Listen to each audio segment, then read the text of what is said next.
Bienvenue à votre émission Cophos-Idées. Nous continuons l'étude du livre de Jacques et en ce jour, nous sommes au chapitre 5 et nous verrons les versets 13 à 20.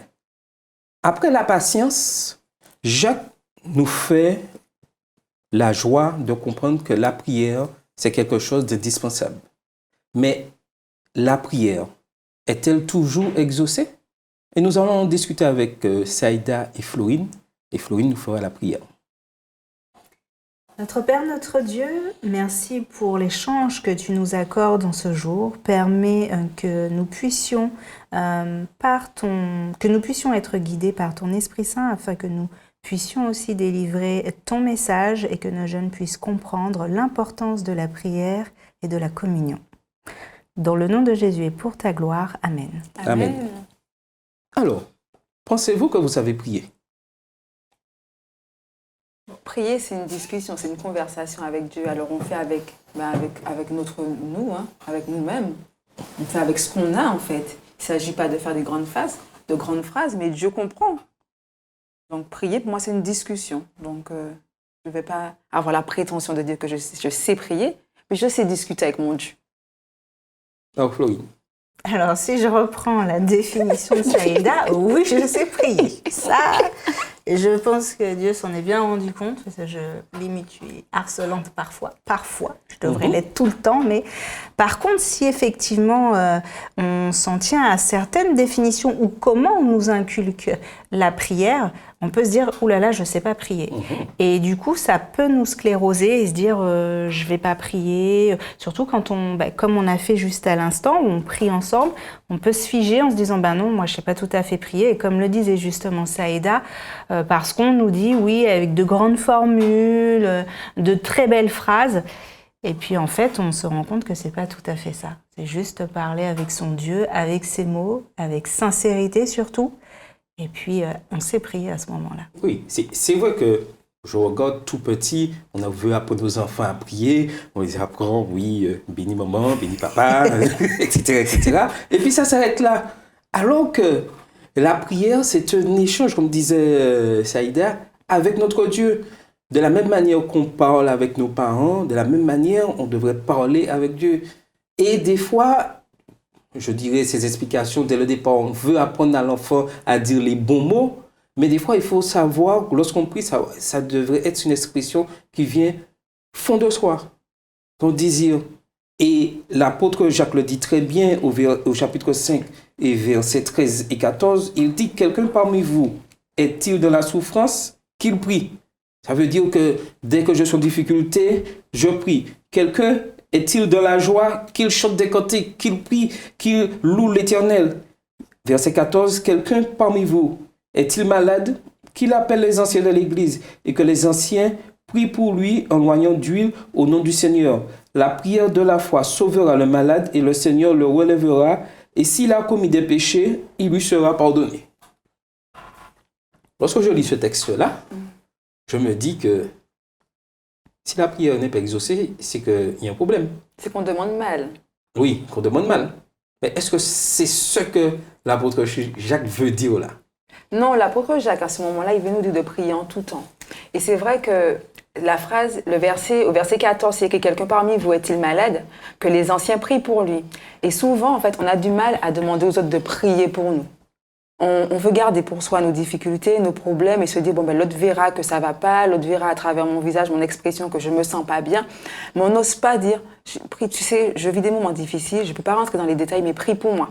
Et en fait, c'est vraiment encourageant, c'est vraiment une communion, c'est vraiment se sentir vraiment, on dit souvent, nous sommes une famille, on a une famille de sang et on a une famille spirituelle. Et quand, demander à l'autre de prier, c'est pas que je ne me décharge en fait, mais c'est montrer que je te soutiens, tu me soutiens et on va avancer, on va communier ensemble. Donc je pense que ce verset-là en fait, il est important, il est essentiel. Bon, tous les versets sont essentiels dans le livre de Jacques, mais celui-là en particulier, je trouve qu'il est important. Je te rejoins Saïda parce qu'effectivement le verset, en ce qui me concerne, fait appel à l'humilité. Quand on prie, on devient humble. Et quand on fait appel, on demande de l'aide parce qu'on est souffrant et qu'on demande de l'aide, on fait preuve aussi d'humilité, on ose aller vers l'autre et lui dire « j'ai besoin d'aide ». qui n'est pas toujours facile et qu'on ne fait pas forcément tous et en tout temps. Tout à fait. Et lorsqu'on regarde, on peut séparer ça environ en 6 parties de ce que l'apôtre Jacques nous dit là. Il nous dit que quand on souffre, il faut prier. Personnellement, quand je souffre, c'est pas la première chose à laquelle je pense, hein. Même si je souhaite être guéri. Est-ce que c'est quelque chose de facile? Non. Non. Je le dis rapidement, mais parce que c'est vraiment comme ça que je le ressens. C'est pas facile de prier quand on souffre, parce qu'en réalité, on est focalisé sur soi, sur sa douleur, sur ses souffrances. Et donc, de déplacer un petit peu, de prendre un peu de hauteur et de se dire « je vais prier », c'est compliqué. Et puis après, il y a aussi un petit peu le caractère. Il y a certaines personnes, quand elles sont dans une souffrance, eh bien, elles se renferment. Alors, si on devait en plus aller leur dire « il faut prier quand tu souffres », eh bien, c'est un effort de plus et c'est pas un automatisme. Donc, c'est vraiment pas simple de prier quand on souffre, parce que finalement, on est tellement égocentrique que notre petit monde s'effondre, mais qu'on ne voit pas que juste au-dessus, juste là, il y a quelqu'un qui en réalité gère. Et on oublie ça très vite et trop souvent. Et pourtant, si on priait, eh bien, on verrait tout de suite une lumière. Mais on ne le fait pas. On ne fait pas. Et effectivement, quand on souffre, et je te rejoins Florine, mais on aime bien se plaindre. Seigneur, mais pourquoi tu fais ça? Pourquoi ça m'arrive? Seigneur, mais Seigneur, alors on ne prie pas, mais on aime bien. On est assez dur avec le Seigneur. On se plaint et avec des mots forts. Et là, on sait lui parler. Alors, on lui parle avec des mots durs. Et franchement, il est vraiment patient et amour pour accepter la dureté de nos cœurs à ce moment-là. Mais c'est vrai que quand on souffre, on se plaint plus qu'on ne prie. Et ça me fait penser que lors des visites de certains frères et sœurs malades à l'hôpital, où on va à l'hôpital pour réconforter la personne, pour ça, et que des fois, c'est ces personnes-là qui nous réconfortent. Malgré ceux qui sont couchés sur l'hôpital. Tout à fait. Là, et ils réconfortent, non, moi je tiens, et toi mon frère, comme là, ah non, moi je veux que, même si je suis couché là malade, je sais que le Seigneur est avec moi. Et je pense que dans la souffrance, c'est cette démarche-là que nous devons avoir. C'est-à-dire que faire confiance à Dieu, prier pour qu'il nous guérisse. Mais le principal, et c'est pour ça que je pense que l'apôtre Jacques dit qu'il est important que nous soyons pardonnés de nos péchés, le principal, c'est obtenir la vie éternelle. C'est-à-dire que même si dans la maladie, je devrais mourir, puisque nous sommes appelés tous à mourir un jour, sauf si Jésus revient, quand je vais venir à des vivants, mais nous avons une espérance, c'est-à-dire la vie éternelle. Et ceci doit nous permettre de tenir dans, je dirais, la maladie et les difficultés. Exact, je suis entièrement d'accord avec toi, Charles, et je vais rebondir en disant que c'est vrai, des fois, il n'y a pas la guérison forcément, et c'est ça la prière. Tu peux prier pour une guérison, et puis Dieu, à travers cette maladie, à travers cette souffrance, il crée, en fait, il rentre en relation avec toi, et sa vie, en fait, sa présence dans ta vie change tout. Alors, tu es malade, certes, mais tu es édifié. Mais c'est pas, voilà, c'est un chemin, c'est un processus. Ça prend du temps pour certaines personnes parce qu'elles ont du mal à accepter. Mais c'est vrai qu'à travers, il y a des fois où Dieu ne te guérit pas. Tout à fait. Mais lorsqu'on regarde ce que dit Jacques au verset 16 du chapitre 5, « Confessez donc vos péchés les uns aux autres et priez les uns pour les autres afin que vous soyez guéris. La prière fervente du juste a une grande efficace. » Il est important aussi que dans la guérison, on doit insister sur cette partie-là, que le pardon des péchés doit passer avant, je dirais, d'obtenir la guérison. Et ça, c'est quelque chose d'indispensable. Tout à fait. Parce qu'il y a une leçon où on parlait de mobile et Dieu voit les cœurs, en fait. Il sait, en fait, il sait où tu en es dans ta relation avec lui et il sait où cette guérison va te mener. Est-ce que, je suis guéri, je reprends le cours de ma vie tranquille. Ou est-ce qu'en fait, j'aurai l'humilité de cheminer avec lui, de reprendre ma course avec lui, de ne pas lâcher ça. Mais voilà, il y a deux dimensions et Dieu est Dieu et seul lui a le dernier mot face à ce qu'on vit en fait au quotidien et à nos prières qu'on se dit, il n'entend pas mes prières, mais Seigneur, mais ça fait 10 ans que je te prie pour ça. Mais Seigneur, qu'est-ce que tu fais? Attends, je suis bien d'accord, il faut être patient. Mais... Donc voilà, le Seigneur, franchement, il prend son temps et il connaît vraiment notre cœur. Tout à fait. Et ça, il faut bien comprendre ça. Que l'humanité vit dans un monde de péché et que ce péché a infecté toute notre existence. Et nous devons faire face à cette chose-là. Mais il y a quelque chose aussi, j'ai une question pour vous. La guérison, est-ce que c'est toujours ce qu'il y a de meilleur pour nous?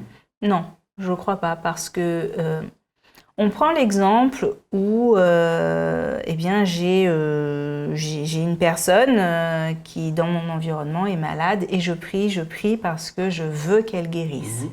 Mais c'est ce que moi je souhaite. Déjà, il n'est pas sûr que c'est ce que le malade souhaite. La première chose. Ensuite, il n'est pas sûr non plus que c'est ce que Dieu veut. Et parfois, eh bien, une fois de plus, on revient à nous. On se recentre sur nous au lieu de se décentrer, de se focaliser sur ce que Dieu veut et sur sa volonté.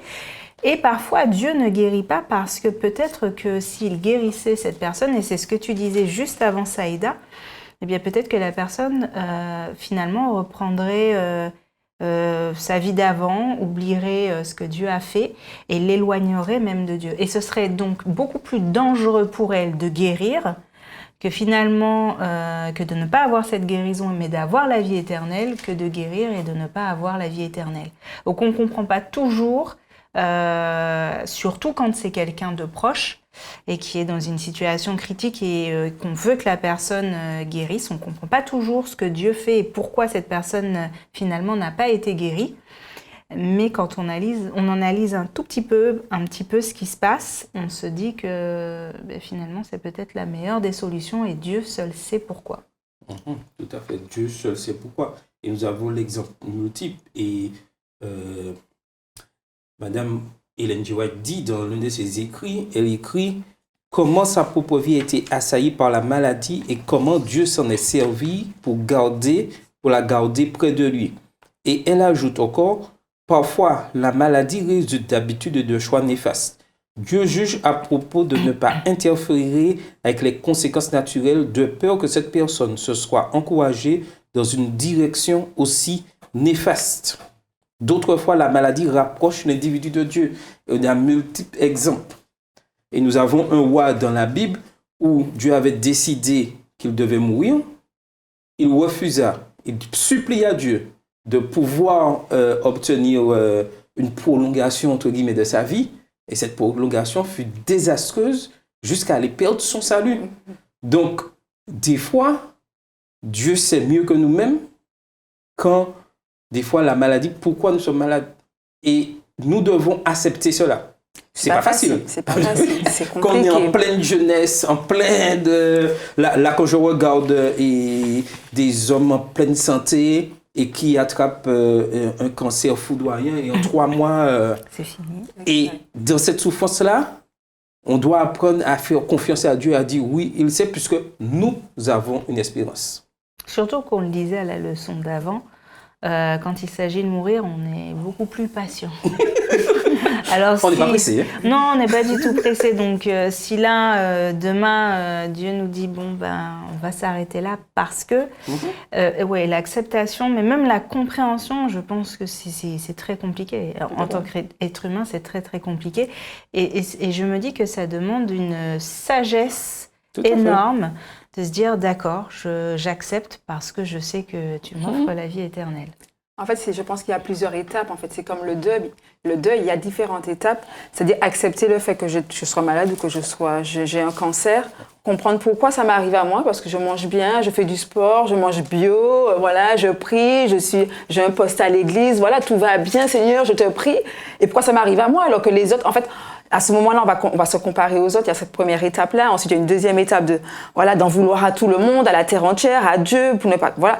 Et après, ensuite, l'acceptation. Mais je pense qu'on passe par différentes phases. Ça prend du temps. C'est pas facile, mais Dieu pourvoit et Dieu est là. C'est-à-dire, c'est tout à fait, il faut faire confiance à Dieu dans la prière. Je demande, mais ça ne veut pas dire que ma demande sera exaucée. Oui, c'est-à-dire que Dieu n'est pas un distributeur de bénédictions automatiques. C'est donc, ça. Il entend. C'est vrai, il entend. Mais il y a un autre aspect dans le verset 13, la deuxième partie, où Jacques nous invite à prier et lorsque nous sommes dans la joie.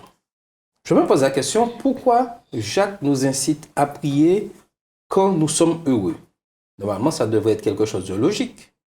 Non? Parce que quand on est heureux, on délaisse des fois la main de Dieu. On est moins sans prière.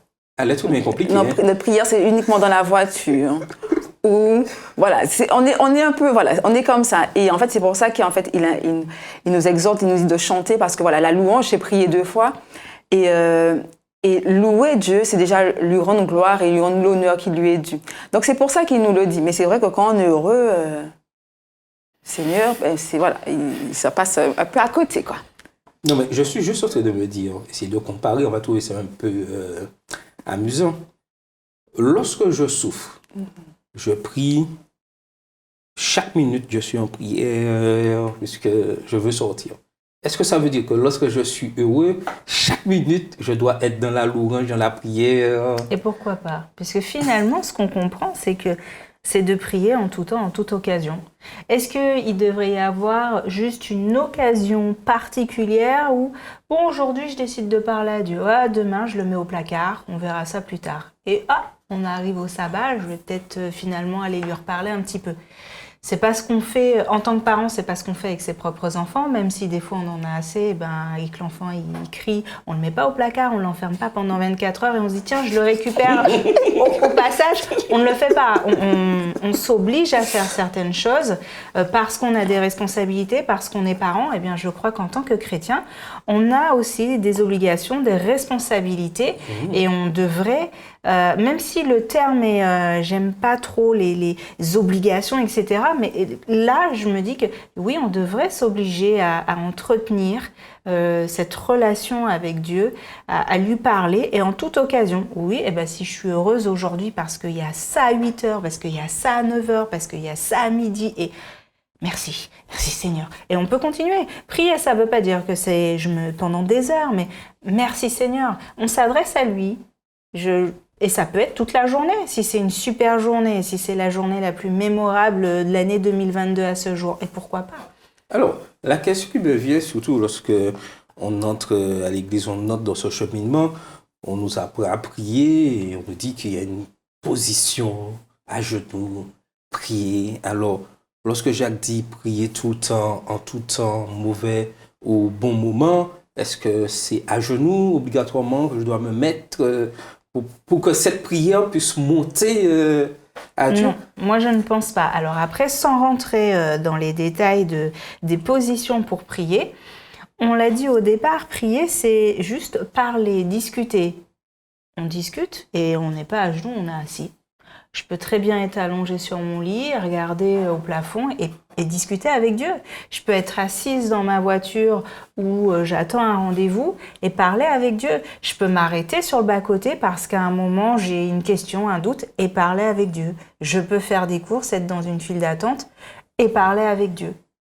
Personne ne le sait, mais Dieu le sait, c'est avec lui que je discute. C'est notre relation.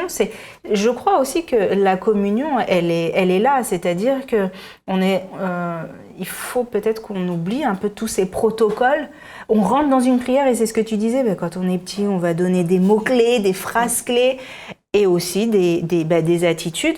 Et je prends mon exemple, mais mon papa, le matin, il prie, il est à genoux. Et mon réflexe, quand j'étais toute petite, je me glissais sous son bras et je priais à genoux. Alors, je comprenais pas tout, donc la seule chose que je faisais, c'est « Amen ». Quand je savais qu'il allait dire « Amen ». Mais en fait, on est dans des automatismes. Alors, j'ai pas évolué comme ça, Dieu merci, mais on se rend compte que beaucoup de personnes, finalement, sont dans des automatismes et ne prient pas, ne discutent pas. Et je crois que non, on n'est pas obligé d'être forcément à genoux pour pouvoir discuter avec Dieu. Sinon, ça voudrait dire que quelque part, dans toutes les autres positions, il est inaccessible. Et c'est pas du tout le cas. C'est au contraire, la Bible nous le dit systématiquement, on a un Dieu qui est accessible. C'est vous qui ne voulez pas. C'est 24 heures sur 24, toute l'année. Alors, que penser des personnes, puisque Jacques le dit, qu'il dit qu'il faut faire appel aux anciens. Est-ce que la prière des anciens ou, entre guillemets, des spécialistes de la prière est plus efficace, entre guillemets, que ma prière? Non, elle est pas moins efficace ou plus efficace. Il y a un verset qui dit que là où 2 ou 3 sont assemblés en mon nom, je suis au milieu d'eux. Et la puissance de la prière, c'est pouvoir prier ensemble. Alors, il ne s'agit pas de dire que le pasteur, sa prière est plus efficace qu'un diacre ou voilà, que quelqu'un qui n'a même pas de poste à l'église. Il ne s'agit pas de ça. Il s'agit de prier ensemble pour notre Dieu et pour être édifié, en fait. Donc, je pense que c'est plus, quand il le dit, c'est plus de ce sens-là. Tout à fait. Mais pour montrer que ce que tu dis est juste, le verset suivant 16 continue qu'il est important de confesser ses péchés. C'est-à-dire que, entre guillemets, je peux avoir les plus grands spécialistes de prière qui prient pour moi. Si moi, je n'ai pas confessé le péché, si je ne me suis pas demandé pardon à Dieu, les plus grands spécialistes de prière, le monde entier, entre guillemets, pourraient venir prier pour moi, cette prière ne pourra pas être exaucée. Tout à fait. Tout ceci pour montrer que c'est ma position personnelle, ma relation avec Dieu qui va aussi déterminer les bienfaits de la prière. Parce qu'en quelque sorte, je vais demander à prier pour que le Seigneur me donne, entre guillemets, la force de réussir à mon examen. Voilà, je vais examen. Mais je n'ai jamais ouvert un livre pendant toute l'année. L'église va prier, maman va prier, papa va prier, le monde entier sera au pied du Seigneur pour demander pour que Charles réussisse à l'examen. Mais si Charles n'a pas ouvert, je ne pense pas que cette prière peut être exaucée. Est-ce que vous voyez dans quel sens que je... Tout à fait. On peut prier, faire tous les grands discours au Seigneur, mais si la personne en question ne fait pas le pas, et là j'ai pris l'examen, si je n'ai pas ouvert un livre pour étudier, le Seigneur ne pourra pas permettre. Qu'est-ce qu'il va me rappeler? Puisque je n'ai rien fait. Et ça, c'est très important. Et il est important que lorsque nous sommes des fois malades, nous sommes en difficulté, il est de pouvoir demander à Dieu le pardon de nos péchés. Ça ne veut pas dire nous rappeler, faire une liste, mais que notre corps soit purifié pour que l'intervention divine soit faite.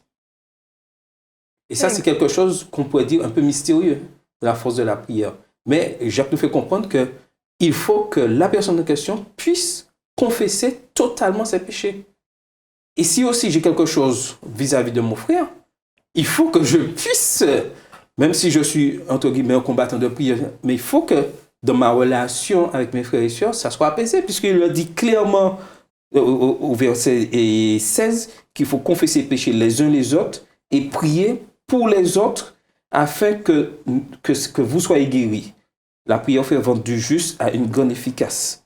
Et on nous parle au verset 17 dans les derniers versets d'Élie, et il nous dit, Élie était un homme de la même nature que nous. Il pria avec instance pour qu'il ne plût point, et il ne tomba point de pluie sur la terre pendant 3 ans et 6 mois.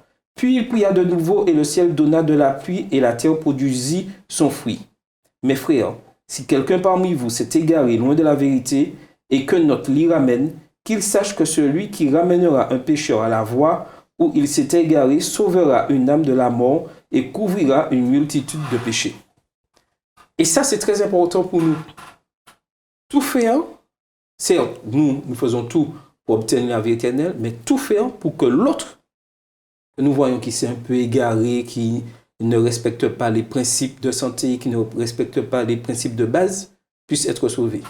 Et ça, c'est quelque chose, des fois, un peu difficile pour nous. Un peu beaucoup. Parce que la frontière, elle est très mince entre reprendre son frère. Déjà, il y a une façon de le faire. Et là, on n'est pas très doué, il faut dire ce qui est. Et puis, il y a aussi comment le frère ou la sœur va réceptionner. Donc, si on le fait, c'est pas le bon moment, et que la personne n'est pas réceptive, on peut aussi prendre un retour et dire, bon, bah, attends... t'es pas parfaite, t'es pas parfait, toi tu fais ci, toi tu fais ça. Et finalement, on fait tout l'inverse. Donc, je pense que oui, il faut reprendre pour éviter que le frère ou la sœur s'égare au moment où on le constate.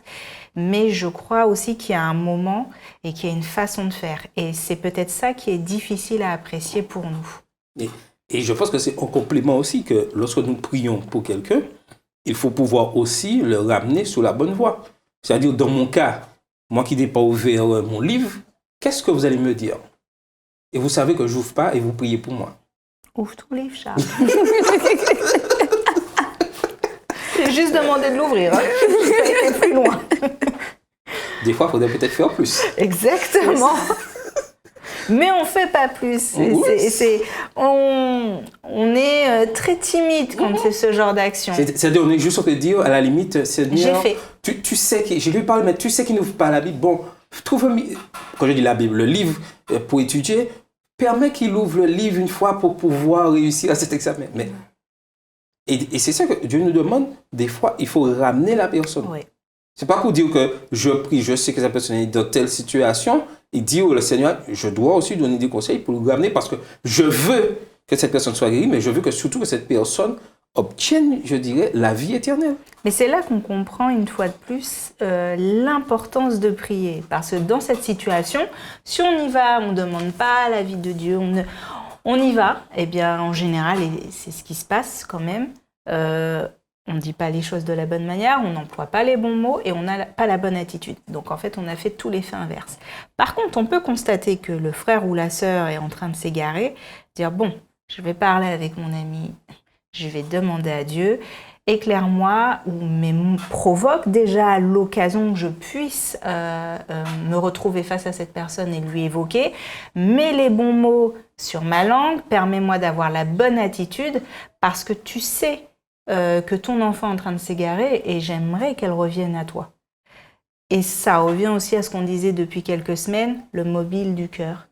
Et Dieu, quand il voit ça, je reste persuadée, il nous met dans de très bonnes dispositions, il nous permet aussi d'avoir le bon langage, la bonne attitude, et finalement on y va nous-mêmes avec une certaine appréhension. On a dit que 2 ou 3 mots sur les 20, et le frère dit oui, c'est vrai. Et finalement, le frère rentre dans sa démarche de repentance après avec Dieu. Et on est surpris en se disant, mince, mais Dieu a fait.